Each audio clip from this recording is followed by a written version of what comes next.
Hi everyone, I'm Cloud. Before we begin, just a quick reminder. This video is for informational purposes only and reflects my personal views. It does not constitute financial advice. The cryptocurrency market carries high risks. Please do your own research and consult a professional advisor before investing. Any predictions or analysis mentioned in this video may not be accurate, and you are solely responsible for your investment decisions. I'm not liable for any financial losses. Let's start with a quick recap of how July played out before moving into August. For Bitcoin, the highest weekly close in July hit 123,218, which met all of our projected targets. The lowest close was around 105,000, which held right at my midpoint support, so there's no need to look any lower than that. Ethereum closed as high as 3,941. The lowest point was around 2,373, close to the first target. So what happened with ETH is pretty self-explanatory. July has ended, and ETH did not manage to break above 4,000. We also ran a community poll, and the results were overwhelmingly bullish. But like I said at the time, when too many people are bullish, how could the big players possibly let things go that easily? It's just not how the game works. Now let's talk about what happened on July 27 and 28. We originally expected a rebound into the end of the month. And yes, we did get a small bounce, but it quickly lost steam. We had been hoping that July 30th and 31 might push things higher, but it turns out all the gains were already baked into those 2 days. Ethereum actually made a new high on the 28th and hit my second target. Again, just a 9-point miss. But I also gave a heads up in my daily update. If we don't hold the midpoint line, we drop down to the first weekly downside target. And sure enough, on July 30th, BTC dropped to 115,796, which was almost exactly my first downside target, off by just 24 points. Now to save time, I won't go over every detail again, but I'll replay a quick clip where I already summarized some of my key calls from July. Bitcoin has already reached the second high target I set for 2025, with only about a 200-point difference. Back on July 2nd, I mentioned that July 7th through 13th would be key days, either a streak of consecutive gains or consecutive losses. Personally, I leaned bearish on the 13th, so I expected an uptrend up until then. At the time, I also thought Bitcoin didn't have much room to go higher. I explained this last week too. I wasn't confident Bitcoin would break 120k during this period, but at the same time, I also didn't expect a major crash. So I was kind of stuck and ended up investing in ADA instead.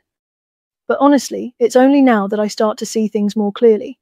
This is related to altcoin season. Though I'm still not 100% sure if this really counts as an official alt season. What I've heard is that alt seasons tend to happen when Bitcoin is moving sideways or slowly grinding up. This is my first time experiencing this kind of thing, so I'm really not an expert here. Let's review what happened during those days. Bitcoin started pumping on July 7th and kept pushing up until July 13th, where it peaked and then pulled back. To align my actions with my own judgment, I bought ADA on the 7th. When ADA pumped on the 11th, I immediately sold. I wasn't 100% sure the market would turn down exactly on the 13th. Plus, small caps can be super volatile. If you overthink, you risk giving back your profits. Also, you need to account for astrological timing errors. Sometimes things can happen 1 to 2 days early or late. Either way, according to my own plan, this round of action is basically done for me. You can see my plan worked perfectly for Bitcoin. I've been using Bitcoin's astrology chart this whole time. Bitcoin didn't push much higher and basically stalled where I expected. Timing-wise, it also fit with what I said. Saturn retrograde would cap the upside, and then Mercury retrograde on the 18th would bring another pullback.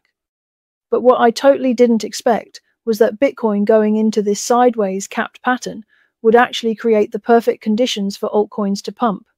After the 13th, alts started flying. Ethereum shocked me by pumping all the way to $3,675. I was genuinely surprised. This was a crazy strong move. My average entry for Ethereum was around $1,500, and honestly, I kind of regret selling at $2,800. Now I have to spend time watching the charts again for a re-entry, and it might not give me a low entry anymore. $3,000 could very well be the floor now. But it is what it is. I didn't really understand alt seasons from the beginning. My choices like ADA and SUI were just personal preferences, so this rally after the 14th is honestly outside my knowledge base.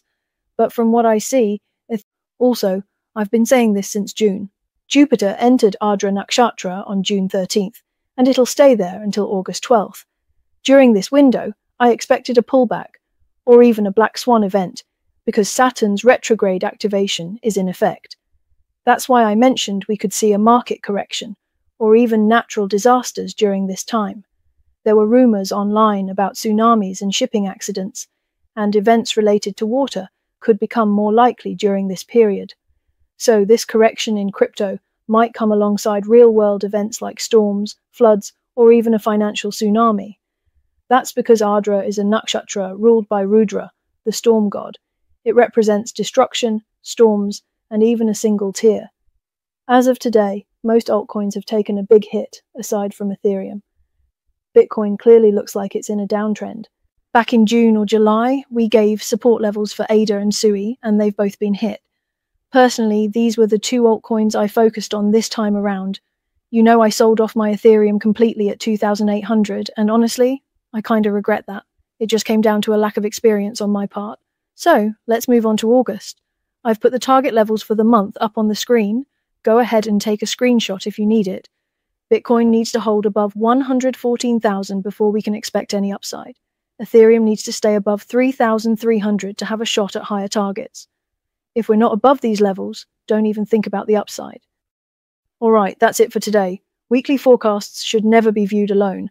They must be combined with daily and monthly charts. The daily charts fill in what the weekly might miss. I wish you all the best. May you buy at the bottom and sell at the top. Don't forget to like, share, and subscribe to my channel if you found this helpful. Send this to your friends too. Thanks for watching, and I'll see you in the next one.